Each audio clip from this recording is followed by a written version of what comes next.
This video will be discussing the Joy of Creation story mode, specifically not the reignited version Nixon is currently working on, or the smaller free roam survival mode ones, albeit I may get around to covering the reignited one someday. However, Nixon is, from my impression, taking his time with it. Anyway, getting straight into this with a plot summary of the game. Essentially, Michael, who is pretending to be a homeless man, is taken in by Scott Cawthon and his family for the night. Scott objects to this for obvious reasons, but is allowed to stay by Scott's wife and son.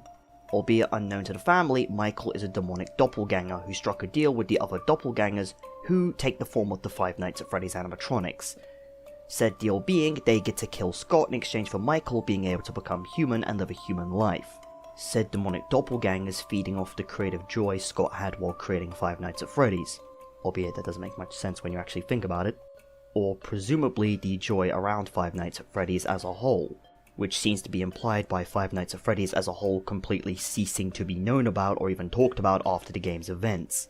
Regardless, the aforementioned doppelgangers known as the Ignited animatronics harass Scott and his family, meanwhile Michael actively tries to stop the demons from killing Scott's wife and sons, as the wife and sons were not part of the agreement. The creation in the final level attic is a fusion of these demons, with the sole goal being to kill Scott and complete the deal, and Michael would ultimately win. As when the place is burning down, Scott gets knocked to the floor, Michael finds him, grabs him, and proceeds to yank his soul out of his body. Events-wise, the game takes place through the memories of Nick around 2016, the previously mentioned son who survived the ordeal. The game's intro making it apparent that he's recalling the events of the story to the best of his ability, albeit we need to figure out some things ourselves. Newspapers throughout the plot give us information too. The first tells us it's FNAF's 2nd anniversary. The second tells us the woods nearby have a lot of paranormal shenanigans going on. The third tells us that sister location was cancelled. The fourth references the doppelgangers and implies they have existed since ancient Egyptian mythology, which indirectly implies the lore of the ignited animatronics, albeit gives us no solid answer. And the fifth tells us about a dead man found in his own home, said man being Nick Cawthon after returning to the home 20 years later. Meaning he dies sometime after the game's intro as an adult, said body being found by the landlord Tobias. And we know it's definitely Nick Cawthon, not Scott Cawthon, whose body was in the burning house. Because 1, Scott would be possessed by Michael and his body would not be in there. And 2, because Nick Cawthon returned to the house and the newspaper specifies the house was rebuilt. But anyway, the plot, to me at least, is simple, albeit it leaves a lot of open holes and questions due to the fact Nick is an unreliable narrator, as his memories become foggy around the office level plot-wise, which has positives and drawbacks. On the positive side, an unreliable narrator creates questions and room for theories and speculation if pulled off correctly. On the downside, we can't get concrete answers to several questions, all of which poke big plot holes. For example, what caused the demons to enter the physical world in the first place? Was there some satanic dicking about? Some has-been homotel activity that enabled them to just spawn in? Why did time stop in the office level and act up in later levels? Why did Scott install the cameras for fun around the house? Nick was also not there to experience the office, basement, attic, or even living room, so how does he know about what happened there, in any capacity at all? How is FNAF as a whole just forgotten about after Scott is killed and possessed? It is possible, as I mentioned earlier, that when these demons feed on the joy of creation, they are sucking the life from FNAF as a franchise as a whole, so this could be something in a meta context? Albeit in an actual literal plot context, it doesn't make much sense. But anyway, moving on. That summarizes the plot and the questions it leaves open.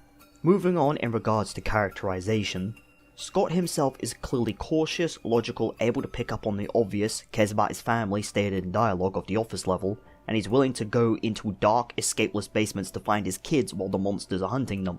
So he's a pretty brave person as well. He also very quickly picks up that the animatronics are not like the ones he created for Five Nights at Freddy's when they start learning and adapting, like when Bonnie breaks the cameras for the first time. So overall, Scott is a pretty brave, logical, and calculated person. His wife, however, who I think is named Val, she's observant, such as pointing out that Michael shouldn't have known Scott's name because Scott never said it. She's pretty easy to scare as she immediately jumps at the moment the lights go out, and seems to be very much a pacifist as she doesn't even try to fight back when jump scared, unlike Scott who actually tries to throw the animatronics off of him. Then there's Nick. He's kind and uncritical as a K-word you can't say on YouTube, youngling, I'm just gonna have to use that instead, does not think Michael is a bad person as an adult for some fucking reason, and struggled to accept what happened for years thinking it was all a nightmare. and based on him not believing in ghosts, he's very clearly not superstitious. He himself, just like his father, seems to be quite logical, outside of the obvious what the fuck moment. And then there's Michael. He's pretty desperate and pretty selfish, but not outright pure evil. He is willing to destroy another person's life for his own gain as part of a deal, but doesn't want innocent people getting caught up in it and killed outside of that. He also clearly expresses some form of remorse for having to kill Scott to get a human life, but ultimately he seems quite reserved and seems to more or less just accept the situation he's in. Pretty much just accepting it as this is how it is, nothing else he can do about it. It's that or he burns along with the rest of them. Albeit he actively tries to prevent the demons killing the family and explains to the wife and son how to survive and tells them to get out when they can, but selfishly uses that as an opportunity to get to Scott himself. And albeit while I do describe him as being pretty selfish but not outright evil, if he is what we think he is, possibly a creation of the demons themselves, and him having no alternate options, you can see why he would choose to do this instead. But anyway, moving on. Next we have the demonic animatronics. They are vicious, aggressive, predatory, sadistic, which is obvious from how they find thrill in hunting the family, and are pretty much just evil. Which is pretty obvious given the fact that these are literally straight up actual fucking demons. I think it's also implied the demons have the ability to just straight up mess with time and cause hallucinations and distort reality. It would explain why Scott hears Nick scream and is lured into a trap by Freddy Fitzgerald Fazbearrington IV, and then chased down a fuck-ass hallway that makes no sense, implying Scott is either hardcore hallucinating or these cretins of creation are somehow able to warp reality around them, as I mentioned earlier. The basement and attic layouts would also imply reality is being straight up altered to the point where new rooms are being created. But again, Nick was also not in those rooms like I mentioned earlier, so how would he even know those rooms existed or what these characters experienced unless he found some evidence after? Albeit there's little to back up the idea of him finding evidence after, or maybe him being told by someone else. But in theory, the wife telling the son what happened with the living room could explain some of it, albeit that does not account for Scott's experiences or Michael's, which makes me question the validity of Scott's story as a whole, as there is nothing to really back up how Nick would know about all this lore. But yeah, with that, that's the characterizations out the way, and speaking of the basement, this is the most lore-heavy section of the game. And by the way, in this section we play as Michael, as one specific game over screen literally confirms this, as it says, "Open the way, Michael," which fits with dialogue we see on the monitors later. Throughout this level, there are 6 loops, in which the monitors you encounter each time say different things, except for one loop and another one that both don't have the monitors. In the first loop, the monitors say, "You are aware, you exist to let us out, open the way, or burn with the rest of them." This is the same level in which we get introduced to the Fallen, a bunch of melted metal endoskeletons, most of which are covered with molten metal spaghetti wire stuff. And with each round of the basement, the counter, as I mentioned, drops from 6, and then on the 5th loop, we get, "We come from the fire, our bodies need shape, bring his creations to us to ignite our flame." Which basically means we come from the furnace, find the FNAF items and throw them in the furnace so we can exist, all while you the player have to avoid those edgy endos. On loop 4 they'll say, "Many shapes all similar but different, all keeping us in here with you, the one he calls Michael in the stories he formed, find a key to fit the lock, avoid the ones lost to the fire, give him to us and we promise his kindred to fill your desires." Which basically means, "Hey Michael from the stories he wrote, the items you're burning are keeping us locked in here with you, also get the key, get out, don't get molested by the endos, and give us Scott and you get your end of the deal." Which is followed by more puzzles and avoiding these spooky scary skeletons. And then we move on to loop 3, which is literally just going down a hallway while being told to not turn around. There's a secret newspaper in this level too, I just remembered. Loop 2, it's back to the basement again. They say, "We act, we pose, we play, we stop, we stare, we scream, we bring his visions to life because that is how we live, feeding from the joy of creation and burning what remains." Which is then basically saying, we act like the animatronics because it's what we do, we feed on the joy of these characters and burn what remains. The burning being what you ironically do, also the house fire at the end feeds into this idea narratively. Images also appear on the screen, likely the fire that shows up in the attic level after, and it says, "He remains," clearly referencing Scott. Then we have the final iteration of the level, at which point it's how it was when Scott went down there, implying the last 5 loops were either hallucinations or reality being given the TF2 source code spaghetti treatment. Speaking of, because this is Michael's perspective throughout the level and he possesses Scott, he could have in theory told Nick everything he experienced in the basement, which would in theory explain how Nick would go on to know about the attic and basement, albeit That doesn't make any sense at all, as why would he then think Michael is not a bad person? Michael literally, if this is true, burnt the place down and killed then possessed his dad, so if Nick knows about it from him, why the hell would he think Michael is not a bad person? It just befuddles me if that's the case, albeit it's the only explanation I actually have. And even then it doesn't make any sense when you think about it. Anyway, resuming with the final loop, back in the basement, a PC shows a behind the scenes render of Freddy Faz's fungus which we see in a previous newspaper. And Michael fucks off leaving the basement. And with that, we can put all the text from these loops together and analyze what it all means when it's all assembled into one big dialogue. You are aware you exist to let us out, open the way or burn with the rest of them. We come from the fire, but our bodies need shape, bring his creations to us to ignite our flame. Many shapes, all similar but different, all keeping us in here with you. The one he calls Michael, in the stories he formed, find a key to fit the lock, avoid the ones lost to the fire, give him to us and we promise his kindred to fill your desires. We act, we pose, we play, we stop, we stare, we scream, we bring his visions to life because that is how we live, feeding from the joy of creation and burning what remains. Which when put all together, having reread and analysed this a few times, essentially means, you are a living thing we create to let us out, do it or die like the others will. We come from the fire but we need things to take shape, get them and bring them to us to make our bodies. The parts are all similar but different and keep us here with you Michael, from the story Scott made. Find the escape, don't get killed by the fallen, give us what we want and you get to become human and have a family. We bring his work to life because it's how we exist, we feed off the joy of his work and destroy what remains.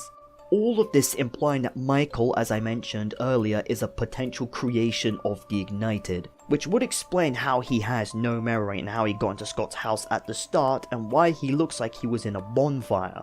Albeit it does not explain what initially brought the Ignited to Scott's home in the first place. Him being spawned in the basement would explain how he got in, because he just walked up the stairs and entered the house.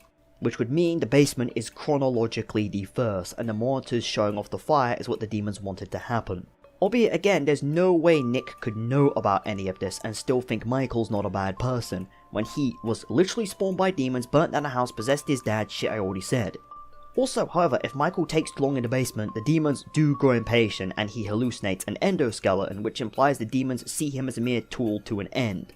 It's possible Nick possibly forgives Michael for all of this given his reasoning and him being used as a means to an end, albeit that feels extremely contrived given the danger he put them all in by doing so. But ultimately this all implies that Michael is a creation of the demons, and that he is being used by them to give them physical form. But then there's the question of what actually brought Scott to the demons' attention in the first place. What actually lured them into Scott's life. It could be the haunted forest nearby, it could be the ancient spirits, but we don't get an actual confirmed answer. But ultimately, anyway, moving on to the attic, there's not much lore in this section. Scott ends up waking up in the attic tied up, and which Michael explains, it's just the way things have to go, it's a part of life for us, I mean. Their bodies are hardly keeping themselves together, so they gathered themselves in the basement. They just can't kill you directly, and I promised I'd leave you to them. Him basically saying, I tied you up and left you to die, I have no choice in this, it's how it is. Before he thanks Scott, thankful for this opportunity to see life through the eyes of his creations. Scott then breaks free and the night begins, and all the animatronics except the Fallen merge into the creation to hunt down Scott. Plus ignited Golden Freddy, who you have to flash 12 times before the fire consumes you or the creation reaches you. But ultimately, after a newspaper cutscene, we see a phone and blood on the ground on a burned attic floor. The fire rages, Scott crawls to escape, Michael comments about it, Scott pleads with Michael, and Michael appears before him for grabbing him and yoinking his soul, followed by a black screen and scream, presumably Scott's soul being dragged away. After Scott emerges from the house hours later, slurring his words possessed by Michael as his voice glitches. Michael thanks Scott and the game comes to an end. And with that, that's where the plot ends, which leaves a shitload of unanswered questions, all thanks to Nick being the aforementioned unreliable narrator. Albeit there are more newspaper fragments that do give us some exposition. The first one details Scott's experiences with waking nightmares, which is a direct statement from the actual Scott himself while developing the first FNAF game.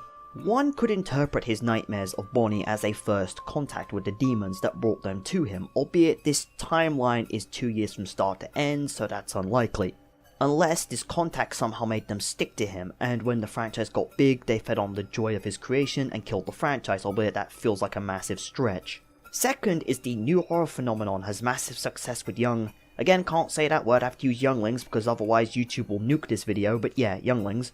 This newspaper is probably from the earlier years of FNAF in contrast to the first newspaper we see talking about the 2nd anniversary.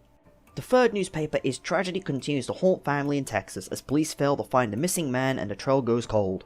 This could be referencing Michael, who appeared in the house and was presumed dead or missing after the fire. Meanwhile, he continues to inhabit Scott's body. In my opinion, Michael's previous body either ceased to exist after possessing Scott, or was destroyed entirely in the fire after, making people assume he ran off. Fourth is serial arsonist arrested. We know this can't be Michael if he only began to exist in the basement, and or his body ceased to exist after possessing Scott. We also know he didn't body swap with Scott either, as Scott is confirmed dead, and his soul is possessing Scott's body. So chances are police grabbed someone completely unrelated, possibly matching Michael's description. And lastly, the fifth is a paper that says "Come back to us, Nick," with a drawing of ignited golden Freddy embedded onto it.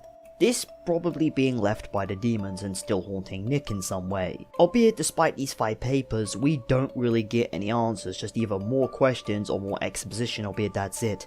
Anyway, while not answering every question and having some mystery is okay, I feel the execution here is what opens so many plot holes. Again, the list of questions it opens up. The first being what caused the demons to enter the physical world in the first place. As we mentioned with the body nightmare being what could have started it all, that would in theory make some sense, albeit it feels quite contrived.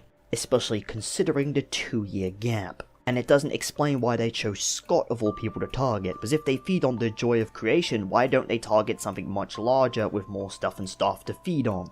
For example, Disney pre-2020 alone would be a giant feeding ground for cretins like this, a preferable target given the endless amount of staff and ideas and properties they could feed on.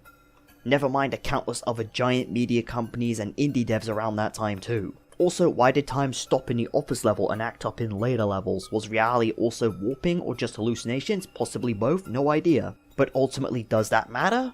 Kinda, because if the house really had such a fuck-ass basement, attic and hallway, I'd call it contrived and nonsensical if they are literally structures that exist.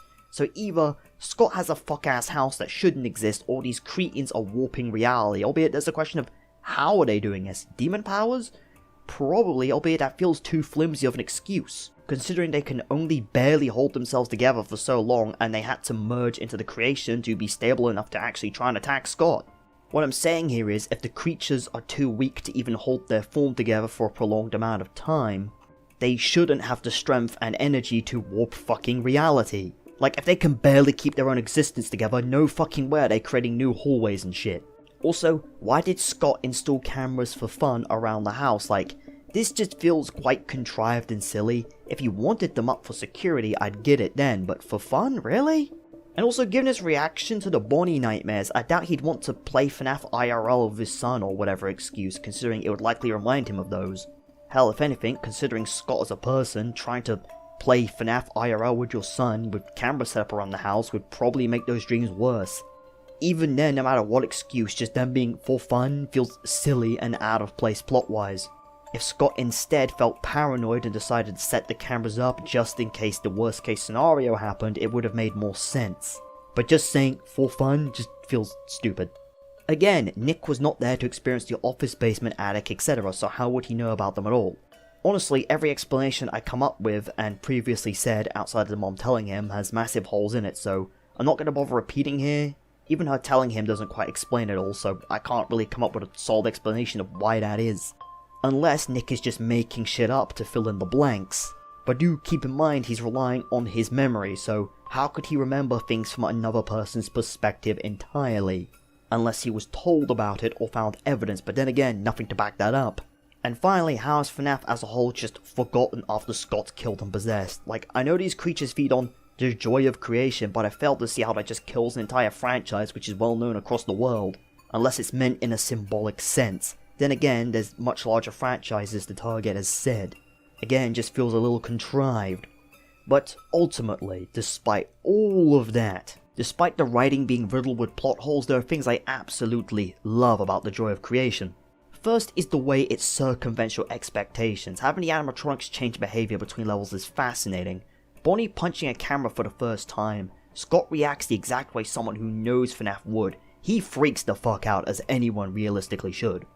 Secondly, I love the mechanics. Each animatronic getting different gimmicks each level adds great gameplay variety and keeps the gameplay loop fresh, and replay value for whatever level is your favourite. Thirdly, having the animatronics be straight up demons is a nice change of pace writing wise. There is no souls, no William Afton unless you count the free roam FNAF 3 game Nixon made, which is unconnected, and no forgiveness.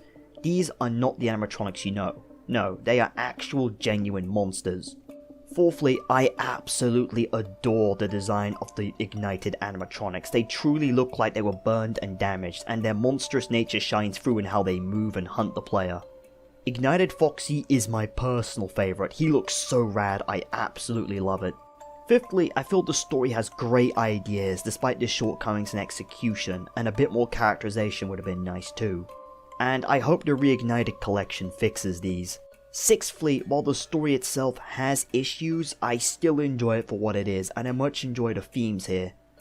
Creator versus creation, man versus monster, the parasitic nature of the demons, etc. The whole theme of everything has to eventually come to an end, which in an ironic sense is reflected by Nick dying, in the very house where the game's events happened. On a related note, I find it kind of funny that Nick is the main character and is the son of Scott Cawthon, and the developer is called Nixon, like Nick Son, eh? Makes you feel like there's an intentional layer of symbolism here.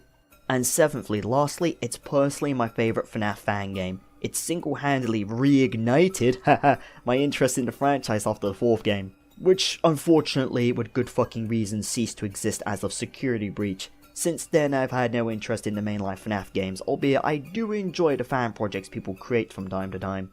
And frankly, I'm excited to see where the Joy of Creation Reignited goes. From what I've seen, the new demon animatronics look absolutely fantastic, and the gameplay is far more refined.